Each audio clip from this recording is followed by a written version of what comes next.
नमस्कार, मैं doctor Manju Ladla, associate professor SK government girls college Sikar. आज का हमारा टॉपिक है जापान की व्यवस्थापिका। जापान का संविधान अपन शुरू किया हुआ है। अपन ने जापान का संविधान पढ़ रहे हैं और पिछली क्लास में अपन ने जापान के संविधान की विशेषताएं और मौलिक अधिकार देख चुके थे। आज जापान के संविधान में ये तीसरा टॉपिक अपना चल रहा है, जापान की व्यवस्थापिका, जिसे हम डाइट कहते हैं। जापान की व्यवस्थापिका का नाम डाइट है। जैसे अपने यहाँ पे व्यवस्थापिका का नाम संसद है, ब्रिटेन में संसद है, अमेरिका में कांग्रेस है, वैसे जापान में इसका नाम डाइट है। तो आज अपन देखेंगे डाइट का संगठन, कि डाइट कैसे बनती है, व्यवस्थापिका का संगठन कैसे होता है। डाइट जो है वो भी द्विसदनात्मक व्यवस्थापिका है। जापान में भी अपने यहाँ जैसे एक सदन है प्रतिनिधि सभा और दूसरा सदन है सभासद सदन। प्रतिनिधि सभा हाउस ऑफ रिप्रेजेंटेटिव और सभासद सदन को बोलते हैं हाउस ऑफ काउंसलर्स। अर्थात जैसे अपने यहाँ पे लोकसभा और राज्यसभा है, वैसे जापान में पहला सदन प्रतिनिधि सदन है, प्रतिनिधि सभा है, और दूसरा जो सदन है उसको सभासद सदन कहा जाता है, जैसे अपने यहाँ पे राज्यसभा है। तो जापान की डाइट द्विसदनात्मक है, प्रतिनिधि सभा और सभासद सदन। अब देखते हैं कि ये कैसे संगठित होती है, कैसे बनती है। जब हम डाइट का संगठन देखेंगे तो सबसे पहले हम लेते हैं प्रतिनिधि सभा का संगठन, की प्रतिनिधि सभा कैसे बनती है। पहला अपना टॉपिक है प्रतिनिधि सभा में कि इसका निर्वाचन और उसकी सदस्य संख्या। प्रतिनिधि सभा के सदस्यों की जो संख्या है वो 480 है। अभी जो सदस्य संख्या चल रही है 480 चल रही है, और 480 सदस्य हैं उनको दो तरीके से चुना जाता है। वहाँ चुनाव भी इन 480 सदस्यों के लिए अलग अलग पैटर्न पे होता है। जैसे देखिए 300 सदस्यों का जो चुनाव है वो तो किया जाता है एकल सदस्य सामान्य बहुमत प्रणाली के आधार पर।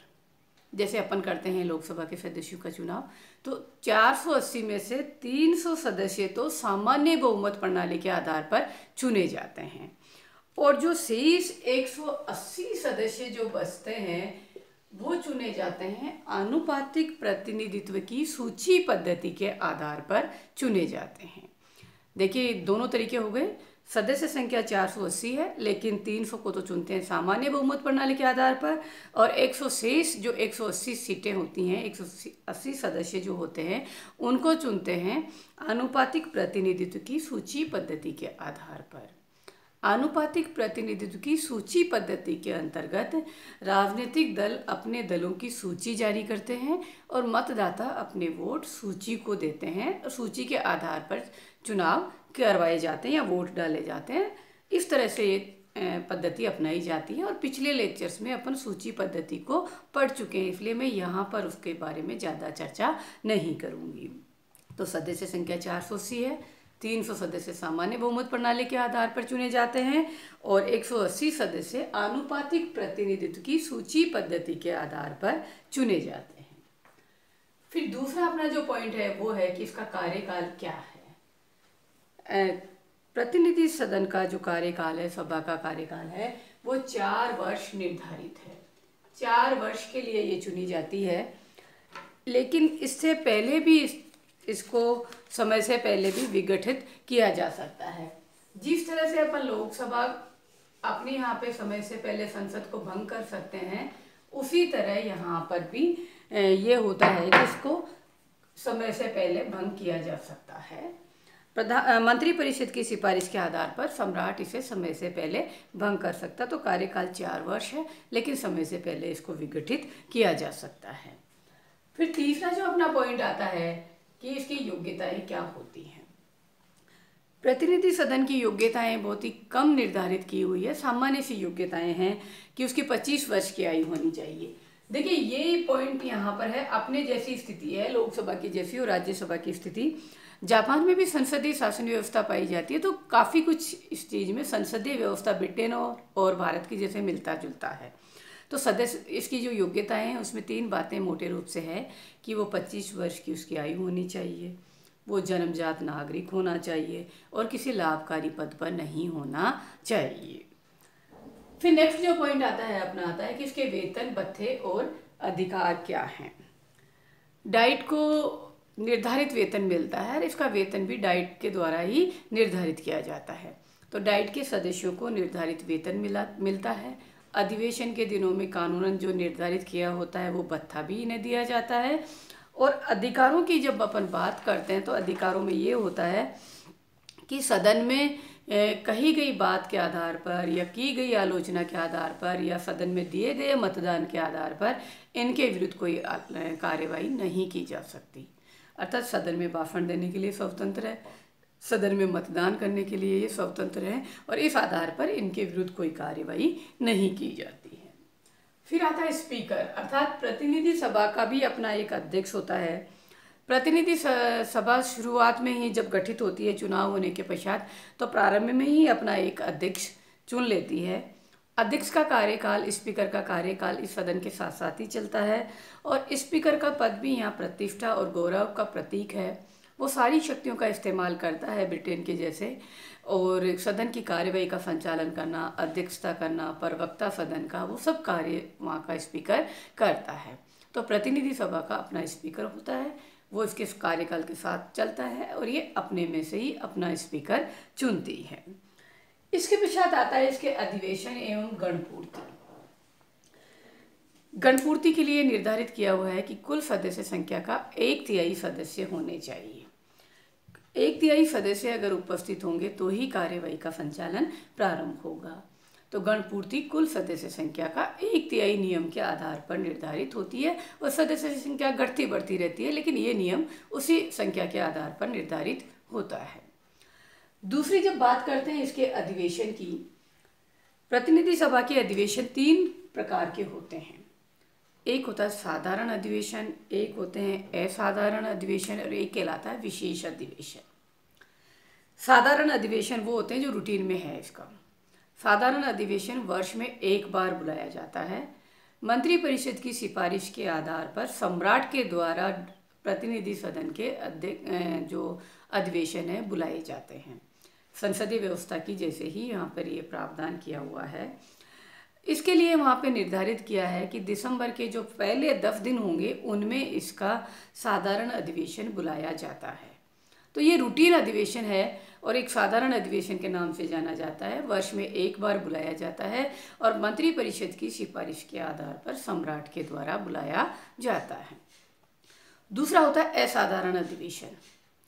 असाधारण अधिवेशन का मतलब कभी भी बुलाया जा सकता है विशेष परिस्थिति होने पर, और इसके लिए वहाँ पर ये नियम है कि डाइट के दोनों सदनों में से कोई भी सदन के 1/4 सदस्य अगर डिमांड करते हैं तो इसका विशेष अधिवेशन भी बुलाया जा सकता है, असाधारण अधिवेशन भी बुलाया जा सकता है।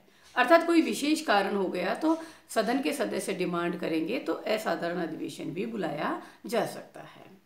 इसके अलावा एक और कहलाता है या विशेष अधिवेशन कहलाता है।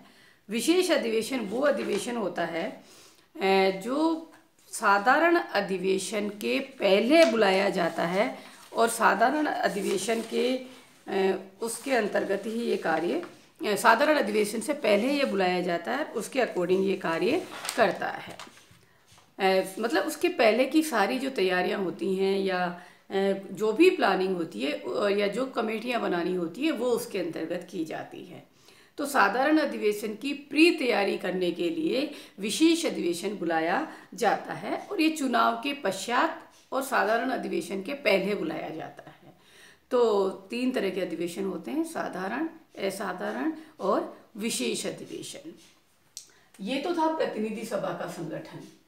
अब अपन इसी तरह देखते हैं सभासद सदन का संगठन। देखिए शक्तियों में एक साथ ही अपन दोनों की शक्तियां डिस्कस करेंगे, इसलिए पहले संगठन ले लेते हैं। सभासद सदन के भी अपने पॉइंट्स यही बनाएंगे कि इसकी सदस्य संख्या कितनी होगी, इसका कार्यकाल, पॉइंट्स अपने ये के यही होंगे। देखते हैं अपन किस तरह से चलता है इसका ये कार्यकाल। सबसे पहले अपन इसमें भी ये देखेंगे कि इसका निर्वाचन और सदस्य संख्या। सभासद सदन की सदस्य संख्या वर्तमान में 242 है। वहाँ पर चुनाव का तरीका भी प्रतिनिधि सभा के जैसे ही है। कुछ सदस्यों का चुनाव सामान्य बहुमत प्रणाली के आधार पर होता है और कुछ सदस्यों का चुनाव आनुपातिक प्रतिनिधित्व की सूची पद्धति के आधार पर होता है। अब देखिए वहां पर ये कर रखा है 146 जो सदस्य हैं वो तो चुने जाते हैं सामान्य बहुमत प्रणाली के आधार पर, और जो शेष 96 है वो चुने जाते हैं सूची पद्धति के आधार पर, और टोटल हो गए 200 अपने 42। तो जो चुनाव का तरीका है वो प्रतिनिधि सभा की जैसे ही है। 242 में से 146 सदस्य सामान्य बहुमत प्रणाली के आधार पर चुने जाएंगे और शेष 96 आनुपातिक प्रतिनिधित्व की सूची पद्धति के आधार पर चुने जाते हैं। अर्थात दोनों सदनों के जो चुनाव के तरीके हैं वो समान हैं। दूसरा अपना था कि इसका कार्यकाल क्या होता है। इसके कार्यकाल की अगर अपन बात करते हैं तो ये 6 वर्ष होता है। यहाँ पर देखिए प्रतिनिधि सभा का कार्यकाल 4 वर्ष है, और प्रतिनिधि सभा स्थायी सदन नहीं है, इसको कभी भी विघटित किया जा सकता है। लेकिन सभासद सदन 6 वर्ष का कार्यकाल होता है इसका, और ये जो है स्थायी सदन है। प्रति 3 वर्ष के पश्चात आधे सदस्य हट जाते हैं और उनकी जगह नए सदस्य आते रहते हैं, और इस तरह से ये चलता रहता है। इसका कभी एक साथ विघटन नहीं होता, एक साथ अंत नहीं होता। हमारे यहाँ जो राज्यसभा की स्थिति है वही वहाँ पर इस सभासद सदन की होती है, अर्थात ये स्थायी सदन है। फिर अपन बात करते हैं इसकी योग्यताओं की। अगर अपन योग्यताएं देखते हैं तो वही प्रतिनिधि सदन की जैसे 3 योग्यताएं हैं, लेकिन के एक अंतर है। सभासद सदन के लिए 30 वर्ष की आयु होनी चाहिए, जबकि प्रतिनिधि सभा के लिए अपन ने 25 वर्ष देखी थी। केवल ये अंतर है, बाकी तीनों सेम है कि वो जन्मजात नागरिक होना चाहिए, लाभकारी पद पर नहीं होना चाहिए, और 30 वर्ष की उसकी आयु होनी चाहिए। इसके सदस्यों को भी वही वेतन भत्ते और अधिकार दिए जाते हैं जो प्रतिनिधि सभा के सदस्यों को होता है। इन्हें भी भाषण देने की स्वतंत्रता है, मतदान की स्वतंत्रता है, और जो निर्धारित वेतन भत्ते हैं वो इन्हें दिए जाते हैं। प्रतिनिधि सभासद सदन भी अपने में से एक स्पीकर का चुनाव करता है। अपने सदस्यों में से ही शुरुआत में एक स्पीकर चुन लिया जाता है जो इसके कार्यकाल के साथ साथ चलता है, वो इसकी कार्यवाही का निर्धारण करता है। फिर आता है अधिवेशन और गणपूर्ति। ये भी प्रतिनिधि सभा के साथ साथ अधिवेशन चलते हैं। गणपूर्ति, इसमें भी वही नियम है, कुल सदस्य संख्या के 1/3 सदस्य गणपूर्ति है। अधिवेशन दोनों सदनों के साथ साथ चलते हैं, और वही 3 अधिवेशन यहाँ में होते हैं, साधारण, असाधारण और विशेष अधिवेशन। इस तरह जापान की डाइट के दोनों सदन संगठित होते हैं, अर्थात निर्वाचन का प्रक्रिया दोनों में एक ही है। दोनों की सदस्य संख्या अलग अलग है, उधर 480 है तो इधर 242 है। कार्यकाल उधर 4 वर्ष है, इधर 6 वर्ष है।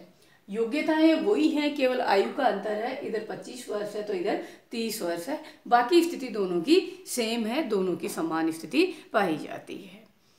आज की क्लास में इतना ही है। ब्रेक के बाद अपन दूसरी क्लास लेंगे और उसमें अपन ये देखेंगे कि इस डाइट के क्या कार्य और शक्तियाँ हैं। धन्यवाद।